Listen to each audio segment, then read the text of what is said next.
Hello बच्चों, welcome to class 6। बच्चों, आज का आपका चैप्टर है चैप्टर 6, जिसका नाम है मित्र का चुनाव।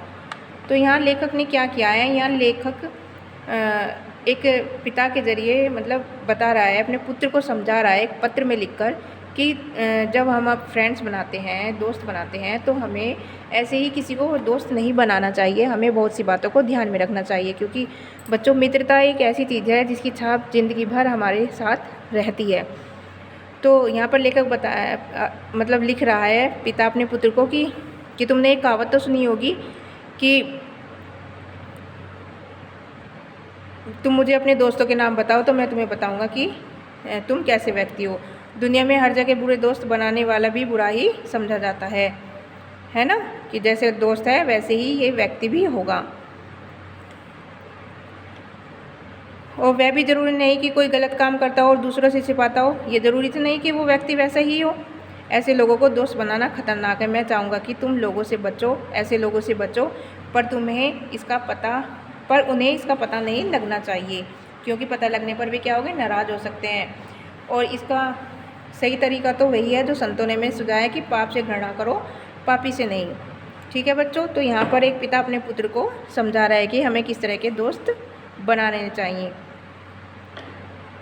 फिर लेखक कहता है, जीवन में तुम्हें ऐसे लोग भी मिलेंगे जो बड़ी बड़ी बातों पर चुप्पी साध लेते हैं। दूसरे वे हैं जो मामूली बातों को बतंगड़ बना देते हैं। क्या करते हैं, मतलब छोटी सी बात को बहुत बड़ा बना देते हैं। इन दोनों प्रकार के लोगों से बचो। वे कैसे होते हैं, पाखंडी होते हैं। ठीक है बच्चों, तो इसके बाद लेखक कहता है कि सच्ची दोस्ती की दुहाई देने वाले भी तुम्हें दुनिया में बहुत सारे लोग मिलेंगे जो वास्तव में धूर्त और चालाक होंगे। उन्हें पहचानना कठिन है, पर ऐसा भी नहीं है कि तुम उन्हें भाप नहीं सकते, मतलब पहचान नहीं सकते। यह गुण हर व्यक्ति में होता है, तुम्हारे अंदर भी है। अचानक जोश में आ जाने या भाव विभोर हो जाने से ऐसे लोगों का सही गलत समझने की क्षमता नष्ट हो जाती है। जो अचानक एकदम से गुस्से में हो जाते हैं ना, बहुत ज़्यादा अधिक गुस्सा आ जाता है, तो वो क्या होता है, उन्हें सोचने समझने की उनकी जो होती है क्षमता उस टाइम ख़त्म हो जाती है। सच्ची दोस्ती हृदय से उपजती है और हृदय से ही अनुभव करता है। इसलिए जब कोई यह कहे कि तुम्हारा सच्चा दोस्त है, तो अचानक एकदम से उस पर हमें विश्वास नहीं करना चाहिए।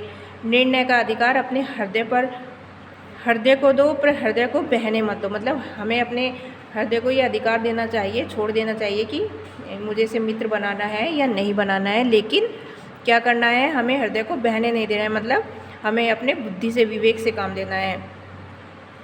तो इस तरह से यहाँ पर पिता अपने पुत्र को समझा रहे हैं कि तुम्हें जल्दी ही किसी पर विश्वास नहीं करना चाहिए, और किसी को एकदम से कोई अपनी गोपनीय जो छिपाने योग्य बात हो, ऐसी कोई पर्सनल बात हो, तो आपको जल्दी से किसी के साथ शेयर नहीं करना चाहिए। इसके बाद वो एक उनसे कहानी सुनाते हैं बच्चे को कि एक लड़का होगा कोई 12-13 साल का। वह स्कूल में उसे कोई दूसरा लड़का मिल गया। एक दूसरे का देखा देखी मन ही मन बातें हुई और दोनों दोस्त हो गए। यह उदाहरण एक ऐसी दोस्ती का है जो भावुकता पर आधारित है। ऐसी दोस्ती सच्ची नहीं होती, कितनी क्षणभंगुर होती है, यानी कि जल्दी ही नष्ट हो जाने वाली होती है। पहली नज़र में ही दोस्ती हो जाने वाली बातों को बकवास समझो। पहली नज़र क्या, जान पहचान कुछ आगे बढ़ भी जाए तो दोस्ती नहीं होती। सच्ची दोस्ती तो धीरे धीरे बढ़ती है। और वह कैसी होती है, वह होती है पेड़ की जड़ की गहराई जैसी। जैसी पेड़ की जड़ें मजबूत होती हैं ना, वो अंदर से बिल्कुल जकड़ लेती हैं, तो इसी तरह कैसी होती है दोस्ती भी ऐसी ही होती है। सच्ची दोस्ती तो धीरे धीरे बढ़ती है, पेड़ की जकड़ की गहराई जैसी, जो बढ़कर फैल जाती है। और वह झरने की तरह नहीं होती कि अचानक फूट जाए और कहीं आगे जाकर विलीन हो जाए। इस प्रकार की दोस्ती और भी होती है, एक ही तरह का काम करने वाले और एक ही दिलचस्पी रखने वाले लोगों के बीच। ऐसी दोस्ती शुरू में तो काफ़ी गर्मी होती है, मतलब बहुत अच्छी चलती है शुरू में तो, लेकिन धीरे धीरे क्या होती है, ठंडी पड़ जाती है। जैसे चोर ठगों बदमाशों के बीच की दोस्ती, काम पूरा हुआ और एक दूसरे के जानी दुश्मन बन बैठे। ऐसी दोस्ती को दोस्ती नहीं, नैतिकता के खिलाफ षड्यंत्र समझो। यह दोस्ती नहीं, दंडनीय अपराध है। इसे मित्रों की टोली नहीं, बदमाशों का ग्रोह समझो। ठीक है बच्चों, याद रखो कि किसी खास वजह से साथ हो जाने वाले लोग मित्र नहीं होते, थोड़ी देर के साथी होती हैं। अगर कोई तुम्हारे जैसे एग्ज़ाम के टाइम ही तुम्हारे समीप आ रहा है, तो वह किस लिए आ रहा है, वो अपने काम के लिए, अपने मतलब के लिए आ रहा है। तो ऐसे दोस्तों की दोस्ती ठीक नहीं होती। सच है कि दोस्ती अपने बराबर वालों से करनी चाहिए, बस इसे आधा सच मानो, बाकी आधा सच यह है कि दोस्ती अपने से बड़ों से करनी चाहिए। बड़ों से मतलब ये नहीं है कि वो आपसे उम्र में बड़े हो, बल्कि वे आपसे कर्मों में बड़े हों, कार्य में बड़े हों, जिन्हें जो अच्छे कार्य करते हों उनसे मिलोगे तो दोस्ती करोगे तो ऊंचाई को भी छूने का प्रयास करोगे। मतलब अगर क्लास में कोई बहुत होशियार बच्चा है, आप उसकी संगति में रहोगे तो क्या होगा, आपको भी पढ़ने की आप भी चाहोगे कि मैं भी उसके जितना पढ़ूँ, मेरे भी इतने नंबर आए। और अगर किसी ऐसी अनाड़ी बच्चे से आपकी मित्रता हो गई तो आपको भी, वो खुद तो पढ़ेगा नहीं, आपको भी नहीं पढ़ने देगा। ठीक है बच्चों, तो हमें ऐसे बच्चों से, ऐसे दोस्तों से दूर रहना चाहिए। आज संसार में अनेक ऐसे लोग हैं जो बहुत खराब होते हुए भी चापलूसी और पिटाई के बल पर अच्छे लोगों में घुसे हुए हैं। अक्सर उनके ऊपर किसी बड़े आदमी की छत्र छाया भी होती है। राजनीति के क्षेत्र में आज भी बहुत यह हो रहा है, इससे घबराने की बात नहीं है। भ्रष्ट और निकम्मे लोगों की कलाई खुलने में कितनी देर लगती है। अच्छे लोगों के व्यवहार और बातचीत की एक अपनी शैली होती है, तौर तरीका होता है। उसका अनुसरण कर वैसे ही बनोगे तो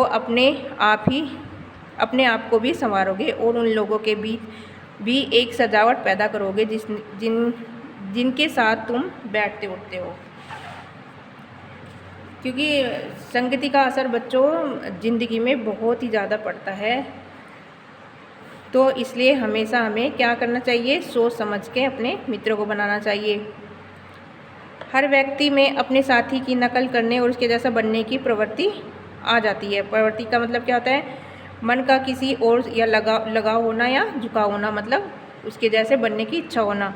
इसलिए यह भी जानना जरूरी है कि चरित्र के किन पहलुओं की नकल की जाए। मान लो तुम्हारा कोई गहरा दोस्त है हो जो शराबी, जुआरी आदि हो, पर सामाजिक दृष्टि में वह बड़ा अच्छा व्यक्ति भी हो, ईमानदारी से अपना काम करता हो, किसी को कोई हानि नहीं पहुंचाता हो और सभी के साथ सभ्यता से पेश आता हो, तो क्या तुम उसका साथ इसलिए छोड़ दोगे कि वह शराब पीता है या जुआ खेलता है? नहीं, साथ मत छोड़ो, पर उसके अवगुणों की नकल मत करो। यानी कि नकल मत करो, उसके साथ तुम भी मतलब पीना शुरू ना कर दो, उसके जैसे शराबी ना बनो, लेकिन जो उसके अंदर अच्छी चीज़ें हैं उनका अनुसरण करो। कोई कवि या शायर बहुत बड़ा शराबी भी हो सकता है, उनमें कुछ और दुर्गुण भी हो सकता है, अक्सर होते भी हैं, पर हम उन्हें सिर्फ क्षमा करते हैं, भूलते नहीं। अच्छाई की नकल करो, उसमें जो बुराई है उसकी नहीं। याद रखो, बुराई सब में होती है, तुम में भी होगी, पर अपनी बुराई को दूसरों पर न ला दो, न दूसरों की लेकर अपनी बुराइयों की संख्या बढ़ाओ। आज यहीं समाप्त करता हूँ। और ये पत्र किसने लिखा है? ये पत्र लिखा है चेस्टरफील्ड ने अपने बेटे को। तो यहाँ देखो बच्चों, आपको कितना कुछ सीखने को मिला है कि हमें कैसे लोगों से दोस्ती करनी चाहिए। तो आपको भी दोस्त बनाते समय बहुत सारी बातों को ध्यान में रखना चाहिए, है ना। तो आप सबको ये चैप्टर अपनी बुक में से 2-3 टाइम रीड करना है और इसके वर्ड मीनिंग अपनी कॉपी में लिखने हैं। Thank you.